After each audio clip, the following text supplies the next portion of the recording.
Selanjutnya ke topik yang kedua, pemirsa. Hakim Tunggal Pengadilan Negeri Jakarta Selatan Iketut Darpawan memutuskan pra-peradilan ketiga yang diajukan tersangka kasus ijazah Jokowi Roy Suryo soal gugatan ganti rugi tidak dapat diterima. Dalam amar putusannya, Hakim Darpawan menilai permohonan Roy tidak diterima dengan alasan cacat formil karena kurang pihak, yakni Menteri Keuangan. Dalam pertimbangannya, Hakim Darpawan menjelaskan urusan ganti rugi telah diatur pemerintah lewat Menteri Keuangan berdasarkan penetapan pengadilan. Oleh karenanya, Menteri Keuangan harus ditarik sebagai bagian pihak dalam perkara ini. Hakim pun menyatakan gugatan pra-peradilan Roy Suryo tidak dapat diterima lantaran cacat formil. Menanggapi putusan itu, kuasa hukum Roy Suryo, Refli Harun, menegaskan permohonan pra-peradilan ketiga Roy bukan ditolak. Menurut Refli, substansi perkara belum diperiksa oleh pengadilan. Roy Suryo mengatakan menghormati putusan tersebut. Persis sama seperti yang saya sampaikan tadi sebelum menimbang bahwa dengan tidak ditariknya Menteri Keuangan sebagai pihak, maka permohonan ini mengandung cacat formil karena kurang pihak. Dengan demikian, maka sudah sepatutnya permohonan pemohon dinyatakan tidak dapat diterima. Menimbang oleh karena permohonan pra-peradilan pemohon dinyatakan tidak dapat diterima, maka biaya yang timbul dalam perkara ini haruslah dibebankan kepada pemohon sejumlah nihil. Mengingat pasal 173, pasal 175 ayat 5, pasal 365 KUHP, pasal 11 Peraturan Pemerintah Nomor 27 1983 sebagaimana telah diubah dengan Peraturan Pemerintah Nomor 92 Tahun 2015 tentang perubahan kedua atas Peraturan Pemerintah Nomor 27 Tahun 83 tentang pelaksanaan KUHP dan peraturan perundang-undangan lain yang bersangkutan, menyatakan permohonan pra-peradilan pemohon tidak dapat diterima. Dua, membebankan kepada pemohon untuk mengambil perkara sejumlah nihil. Hasilnya sebenarnya tidak kami duga. Jadi hasilnya itu bukan ditolak, ya, tapi dinyatakan tidak dapat diterima.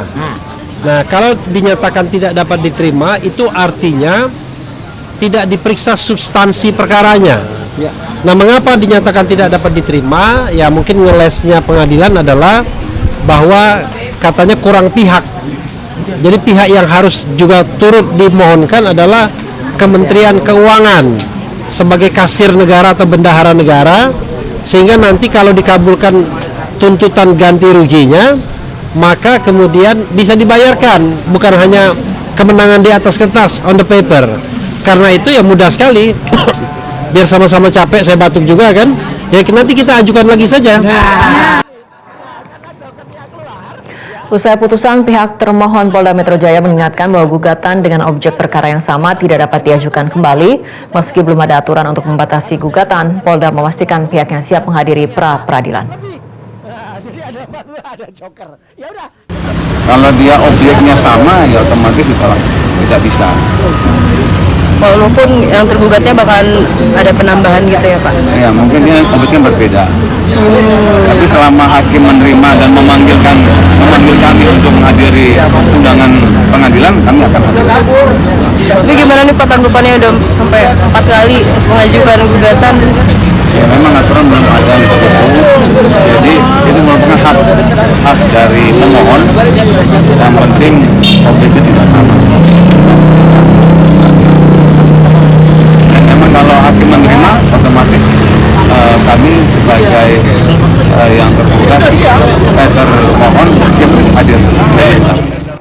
Wakil Ketua Dewan Pimpinan Nasional Pradi Bersatu, Lecumanan, menyatakan kekalahan Roy Suryo di peradilan ketiga adalah kemenangan permanen kubu mantan Presiden Joko Widodo.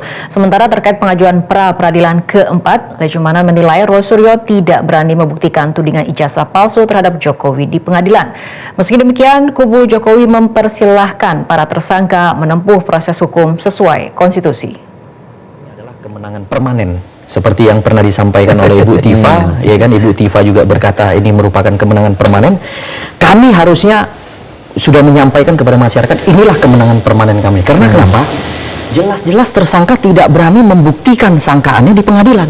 Jelas ini sudah, ya kan? Sehingga apa? Kami kan nggak bisa lagi, dan tidak bisa lagi menunjukkan ijazah aslinya Pak Jokowi di ruang publik. Maksudnya tidak berani, apa indikatornya? Loh, faktanya kan Ibu Tifa ketika sudah masuk dakwaan, kemudian juga melakukan eksepsi, ya kan? Kemudian Bang Roy ketika melihat suasana bahwa Ibu Tifa sudah dibacakan dakwaan, maka Bang Roy melakukan yang namanya pra peradilan, dan ini kan sifatnya kontinus dilakukan. Silakan ditempuh seluruh proses hukum yang memang diberikan secara konstitusional, diberikan hak untuk ditempuh, tempuh saja. Kita tidak pernah melarang, ya kan, kemudian mencoba untuk berusaha mendiskreditkan soal satu upaya proses hukum, ya kan, yang diupayakan oleh tim penasihat hukum atau tim pengacara, itu kita tidak pernah. Enjoy aja. Kita enjoy aja. Artinya tidak menganggap serius dong Bang Lecu kalau enjoy aja tuh. Karena begini, kami kan sebenarnya sudah mempersiapkan diri untuk supaya tampil di dalam sidang pokok perkara. Tetapi kan teman-teman seperti Bang Roy dan juga Ibu Tifa kan selalu berusaha untuk menghalangi jangan sampai masuk ke dalam pokok perkara. Sementara itu, Tifa Uziatiasuma alias Dr. Tifa memutuskan untuk tidak lagi menjadi pihak yang aktif mengusut polemik ijazah mantan Presiden Jokowi. Tifa memilih membatasi perannya hanya apabila dimintai memberikan keterangan sebagai ahli atau saksi fakta dalam persidangan. Tifa menyampaikan dirinya tidak lagi berniat mengejar ataupun mengembangkan polemik mengenai asli atau tidaknya ijazah Jokowi. Tifa ingin kembali menekuni bidang kesehatan yang selama ini menjadi fokus profesinya. Bagi Tifa, keputusan ini menjadi penanda bahwa ia ingin mengakhiri keterlibatan dalam polemik ijazah. Di sisi lain, Tifa telah mengajukan permohonan pra-peradilan ke Pengadilan Negeri Jakarta Selatan.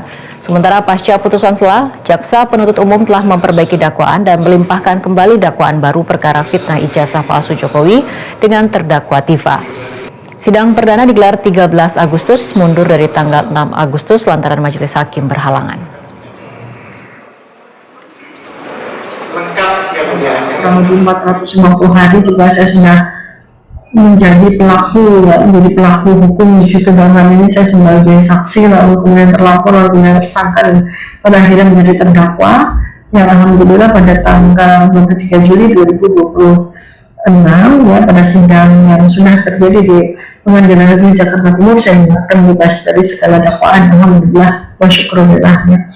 Itu adalah sebuah momentum di mana saya harus berpikir, ya saya harus memberikan keputusan kepada diri sendiri bahwa sekali lagi terkait dengan persoalan ijazah,